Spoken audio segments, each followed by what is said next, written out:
வணக்கம். இன்றைய முக்கிய செய்திகள். தமிழ்நாடு முழுவதும் இன்று ஒரே கட்டமாக தேர்தல் நடைபெற உள்ளது. இதனையொட்டி சென்னை தலைமை செயலகத்தில் அனைத்து மாவட்ட வாக்குச்சாவடிகளையும் கண்காணிக்கும் வகையில் உயர் சிறப்பு கண்காணிப்பு தேர்தல் கட்டுப்பாட்டு அறை அமைக்கப்பட்டுள்ளது. நீட் தேர்விற்கான ஹால் டிக்கெட் வருகின்ற 26ஆம் தேதி வெளியாகும் என்று தேசிய தேர்வு முகமை அறிவித்துள்ளது. மெட்ரோ ரயில் பயண அட்டை பயன்பாட்டிலிருந்து சிங்கார சென்னை அட்டைக்கு மே 1ஆம் தேதி முதல் முழுமையாக மாற திட்டமிடப்பட்டுள்ளதாக தகவல் வெளியாகியுள்ளது. திருச்செந்தூர் சுப்பிரமணிய சுவாமி திருக்கோவிலில் சித்திரை வசந்த திருவிழா தொடங்கியது. பிப்ரவரி 2027ஆம் ஆண்டிற்குள் மும்பை புனே இடையிலான பயண நேரம் 90 நிமிடங்கள் குறையும் என்று தெரிவிக்கப்பட்டுள்ளது. கூகுளின் புதிய கோட் 75% AI-யால் உருவாக்கப்பட்டது என்று CEO சுந்தர் பிச்சை அவர்கள் தெரிவித்துள்ளார். QUT PG 2026ஆம் ஆண்டிற்கான நுழைவுத்தேர்வு முடிவுகள் ஏப்ரல் 24ஆம் தேதி வெளியிடப்பட உள்ளதாக தகவல் வெளியாகியுள்ளது. தமிழக சட்டமன்ற தேர்தல் இன்று நடைபெறுவதை ஒட்டி இன்று நகைக்கடைகள் இயங்காது என்று தெரிவிக்கப்பட்டுள்ளது. இன்று சட்டமன்ற தேர்தல் நடைபெறுவதை ஒட்டி கன்னியாகுமரி திருவள்ளுவர் சிலை, கண்ணாடி கூண்டு பாலம் மற்றும் விவேகானந்தர் மண்டபத்திற்கான படகு சேவை ரத்து செய்யப்படுவதாக தெரிவிக்கப்பட்டுள்ளது. தேர்தல் நடத்தை விதிகள் அமலானது முதல் ஏப்ரல் 22ஆம் தேதி வரை தமிழகத்தில் 1262 கோடி ரூபாய் மதிப்பிலான பணம், பொருட்கள் பறிமுதல் செய்யப்பட்டுள்ளதாக தேர்தல் ஆணையம் தெரிவித்துள்ளது. தமிழ்நாடு சட்டமன்ற தேர்தலில் 4,81,000 தபால் வாக்குகள் பதிவு செய்யப்பட்டுள்ளதாக சென்னையில் தமிழ்நாடு தலைமை தேர்தல் அதிகாரி அர்ச்சனா பட்நாயக் அவர்கள் தெரிவித்துள்ளார். இந்தியாவில் 85% எத்தனால் மற்றும் 15% பெட்ரோல் கலந்த E85 எரிபொருளை அறிமுகம் செய்ய புதிய வரைவு விதிகளை விரைவில் வெளியிட ஒன்றிய அரசு திட்டமிட்டுள்ளதாக தகவல் வெளியாகியுள்ளது. இன்று சட்டமன்ற தேர்தல் நடைபெறுவதை முன்னிட்டு இன்று வெள்ளியங்கிரி மலை மற்றும் குற்றால அருவிக்கு செல்ல வனத்துறை தடை விதித்துள்ளது. 22 கேரட் ஆபண தங்கத்தின் விலை சவரனுக்கு 400 ரூபாய் குறைந்து 1 சவரன் 1,14,000 ரூபாயாகவும் 1 கிராம் 14,250 ரூபாய்க்கும் விற்பனை செய்யப்பட்டு வருகிறது. இதனைத் தொடர்ந்து 1 கிராம் வெள்ளியின் விலை 275 ரூபாய்க்கு விற்பனை செய்யப்பட்டு வருகிறது. ஹார்முஸ் நீரிணையில் சிக்கியுள்ள 14 இந்திய கப்பல்களை பத்திரமாக வெளியேற்ற ஒன்றிய அரசு தீவிர முயற்சி மேற்கொண்டுள்ளது என்று தகவல் வெளியாகியுள்ளது. தமிழகத்தில் சட்டமன்ற தேர்தல் நாளை நடைபெறவுள்ள நிலையில் நேற்று மாலை 6 மணியுடன் தமிழகத்தில் பிரச்சாரம் ஓய்ந்தது. தமிழ்நாடு சட்டமன்ற தேர்தல் பாதுகாப்பு பணியில் 1,40,000 போலீசார் ஈடுபடுத்தப்பட உள்ளனர். சென்னையில் மட்டும் தேர்தல் பாதுகாப்பு பணியில் 24,000 போலீசார் ஈடுபடுத்தப்பட உள்ளனர் என்று தெரிவிக்கப்பட்டுள்ளது. திருத்தணி முருகன் சுவாமி கோவிலில் சித்திரை பெருவிழா கொடியேற்றத்துடன் தொடங்கியது. 2025-26ஆம் நிதியாண்டில் இந்தியாவின் பொருளாதார வளர்ச்சி 6.4% இருக்கும் என்று ஐநா அறிக்கை வெளியிட்டுள்ளது. சென்னையில் உள்ளவர்கள் சொந்த ஊருக்கு சென்று வாக்களிக்க வசதியாக 11,323 சிறப்பு பேருந்துகள் இயக்கப்படும் என்று போக்குவரத்து துறை தெரிவித்துள்ளது. தமிழகத்தில் மொத்தமாக 10 இடங்களில் 100 டிகிரி ஃபாரன்ஹீட் மற்றும் அதற்கு அதிகமான வெயில் பதிவாகியுள்ளது. அதிகபட்சமாக வேலூரில் 107 டிகிரி ஃபாரன்ஹீட் வெயில் பதிவாகியுள்ளது.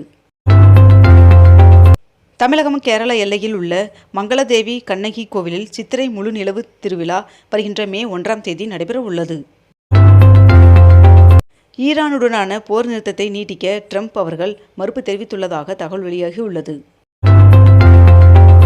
தொலைதூர கல்வி திட்ட மாணவர்கள் பழைய அரியர் தேர்வுகளை எழுத மே மாதம் விண்ணப்பிக்கலாம் என்று சென்னை பல்கலைக்கழகம் அறிவித்துள்ளது. இதற்கான தேர்வுகள் ஜூன் மாதம் நடைபெறும் என்றும் தெரிவிக்கப்பட்டுள்ளது.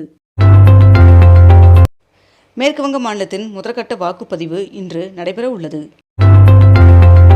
இந்திய அரசின் வழிகாட்டுதலின்படி இந்தியா முழுவதும் உள்ள பொது போக்குவரத்து சேவைகளில் தடையற்ற பயணத்தை உறுதி செய்யும் வகையில் வருகின்ற மே 1ஆம் தேதி முதல் சென்னை மெட்ரோ ரயில் நிறுவனம் சிங்கார சென்னை அட்டைக்கு முழுமையாக மாற திட்டமிட்டுள்ளதாக தகவல் வெளியாகியுள்ளது.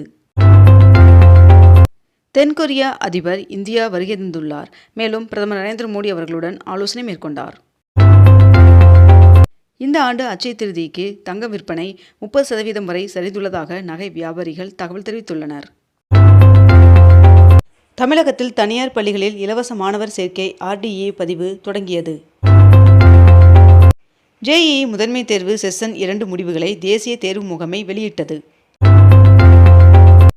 இன்று சட்டமன்ற தேர்தல் நடைபெறுவதை ஒட்டி கொடைக்கானல் தூண்பாறை, குணா குகை மற்றும் பயன்மரக்காடுகள் ஆகிய சுற்றுலா தலங்கள் மூடப்படும் என்று வனத்துறை அறிவித்துள்ளது.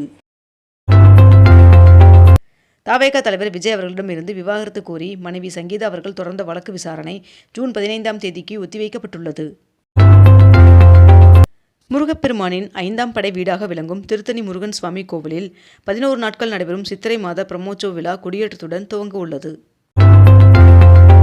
வருகின்ற ஏப்ரல் 26ஆம் தேதி வரை டெல்டா, மேற்கு தொடர்ச்சி மலை மற்றும் தென் மாவட்டங்களில் ஒரு சில இடங்களில் மழை பெய்ய வாய்ப்புள்ளதாக வானிலை மையம் தகவல் தெரிவித்துள்ளது. ஹார்முஸ் நீரிணையில் பிரான்ஸ் நாட்டை சேர்ந்த ஒரு கப்பலுக்கு ஈரான் துப்பாக்கி சூடு நடத்தியுள்ளதாக தகவல் தெரிவிக்கப்பட்டுள்ளது. மதுரை மீனாட்சியம்மன் சுவாமி கோவிலின் சித்திரை திருவிழா கொடியேற்றத்துடன் தொடங்கிய நிலையில் 29ஆம் தேதி தேரோட்டம் நடைபெற உள்ளதாக தெரிவிக்கப்பட்டுள்ளது. இனி முகவரி சான்று தேவையில்லை என்றும் அரசு அடையாள அட்டையான ஆதார், வாக்காளர் அட்டை, ஓட்டுநர் உரிமம் போன்றவற்றை மட்டும் காண்பித்து 5 கிலோ LPG சிலிண்டரை உடனடியாக பெற்றுக்கொள்ளலாம் என்று தெரிவிக்கப்பட்டுள்ளது. மேலும் இண்டேன் பாரத் போன்ற நிறுவனங்கள் இந்த சிலிண்டர்களை வழங்குகின்றது. IPL 2026ஆம் தொடரில் நேற்று நடைபெற்ற போட்டியில் கொல்கத்தா நைட் ரைடர்ஸ் அணி ராஜஸ்தான் ராயல்ஸ் அணியை 4 விக்கெட் வித்தியாசத்தில் வீழ்த்தியது. தொகுதி மறுவரையறை மசோதா தோல்வி அடைந்ததை தொடர்ந்து நாடாளுமன்றத்தின் இரு அவைகளும் தேதி குறிப்பிடாமல் ஒத்திவைக்கப்பட்டது. பீகார் முதல்வர் சௌத்ரி அவர்களுடன் நிதிஷ்குமார் சந்தித்து பேசினார். கிருஷ்ணா கால்வாய் சீரமைப்பு பணிகள் மீண்டும் தொடங்கியது. மதுரை மாவட்ட நீதிமன்ற வளாகத்தில் புதிய கூடுதல் நீதிமன்ற கட்டடத்தை உச்சநீதிமன்ற தலைவர் நீதிபதி சூரியகாந்த் அவர்கள் திறந்து வைத்தார்.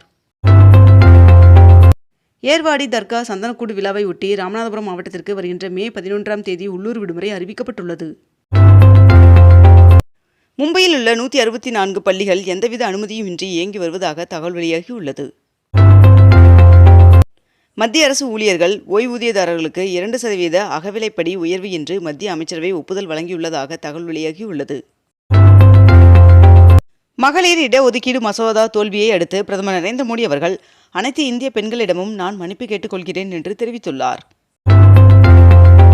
ஹார்முஸ் நீரிணையை கடக்க முயன்ற இந்திய கப்பல்களை தாக்கியதை கண்டித்து டெல்லியில் உள்ள ஈரான் தூதருக்கு வெளியுறவு அமைச்சகம் சம்மன் அனுப்பியுள்ளது. 12 ஆண்டுகளில் மோடி அரசு கொண்டு வந்த அரசியல் திருத்த சட்ட மசோதா முதன்முறையாக தோற்கடிக்கப்பட்டுள்ளது என்று ராகுல் காந்தி அவர்கள் தெரிவித்துள்ளார். 2040ஆம் ஆண்டிற்குள் மனிதர்களை நிலவுக்கு அனுப்பும் நோக்கில் இந்தியா பணியாற்றி வருவதாக இஸ்ரோ தலைவர் நாராயணன் அவர்கள் தெரிவித்துள்ளார். ரசாயனங்கள் மூலம் பழங்களை பழுக்க வைத்தால் கடும் நடவடிக்கை எடுக்கப்படும் என்று FSSAI உத்தரவிட்டுள்ளது. இத்துடன் இன்றைய தலைப்புச் செய்திகள் நிறைவடைகின்றன. மேலும் இதுபோன்ற அண்மை தகவல்களை உடனுக்குடன் தெரிந்து கொள்ள அக்னிபூ சேனலை சப்ஸ்கிரைப் செய்து கொண்டு தொடர்ந்து இணைந்திருங்கள். நன்றி, வணக்கம்.